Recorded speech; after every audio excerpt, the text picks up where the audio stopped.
Shalom Aleichem and welcome to Online Smicha. You know, the Pasuk says, Davar be'itay ma'atoiv, that a Yid always has to brush up his knowledge of the halachas that are relevant to the season that he's in. The season that he's in is even in the Goyish calendar. If there's any halachas that are relevant to that time, you have to know what's ha'asur v'ha'mutter. So it's interesting to note that when we talk about Nittel, which in the Goyish world, Kratzmach, Christmas, so the Rebbe makes a note in one of his letters that Nittel, that's how the Yidden call it, is a remez for heder, for missing. Because Nittel means Nitla was taken away. It's interesting that the Yiddish term, the Yiddish name for this is Nitla, was taken away.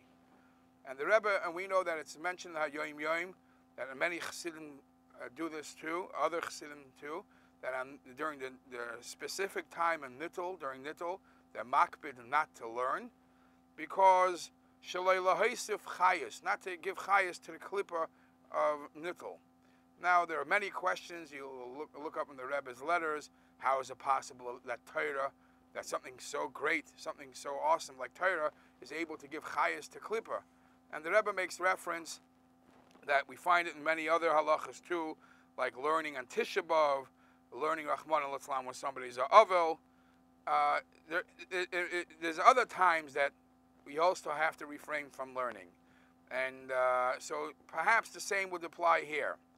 But one general halacha, which we know that the Gemara in Masechta Avodah Zarah talks about, that Shloisha Yomim Lifnei Ideyem, 3 days before the holidays, their holidays, you're not supposed to do business with a goyim, certain goyim, because they are going to go and thank their getchke, their idol.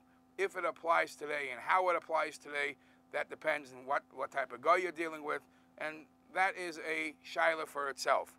But I want to read a tshuva from Rav Moshe Feinstein. This tshuva is in Chelek Yeridea, Siman Pei Hey, where someone asked Rav Moshe that Hayois, that's when most of the people have off from their jobs. Most of the businesses are closed during that end of the year, Goyish calendar season. And the question that was asked, may the schools, the Yiddish schools in these cities, give vacation during that period of time? Because to make it easier, and obviously they didn't do it to Rahman al-Islam, the kids should celebrate that holiday, Chas v'Shalom, just to make it easier. Everybody's home, if their family wants to go on a family trip, etc., etc. So let me read you the words of the tshuva of Rav Moshe. Very blunt.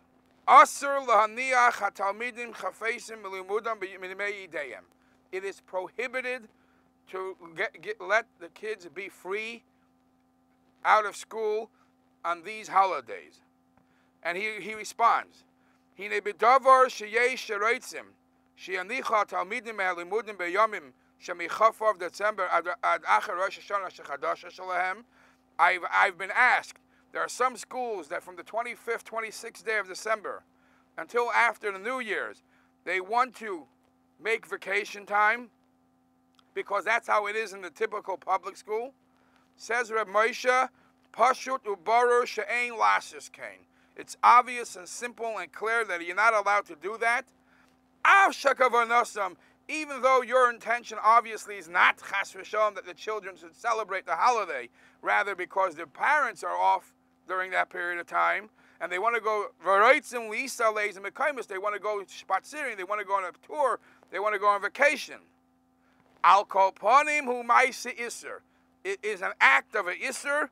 The ein hakavana misalekas iser. What your intention is, why you're letting the kids out, doesn't change the fact that you're doing an iser. And he says, and it won't help if on the 25th of December you'll keep the school open and start the vacation on the 26th. V'rak acher yom rishon yanichum. Why not? She'al kol panim oisezeh sheyischashvu yomim elu.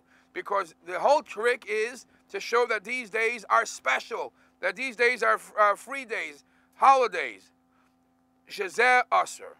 V'gam hu davar mechur be'etzem lases yimei chufsha. And Bechlal, says Rav Moshe, it is a disgusting thing to make days off B'yamim shechoygim la'avodah zarah shalahem.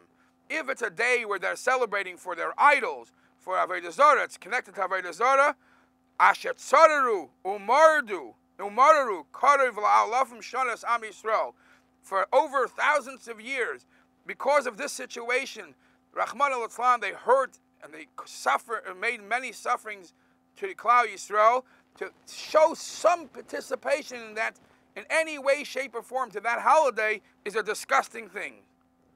And therefore, Moshe concludes it cannot be that. And actually, the date that he writes to this tshuva is Yom Aleph L'Seder Vayechaper L'Olam Vayamed Ben HaMesim Ben HaChaim. So this is just one of the many halachas that you should be very careful and when the seasons come, you have to learn these halachas to know what's permitted and what's not.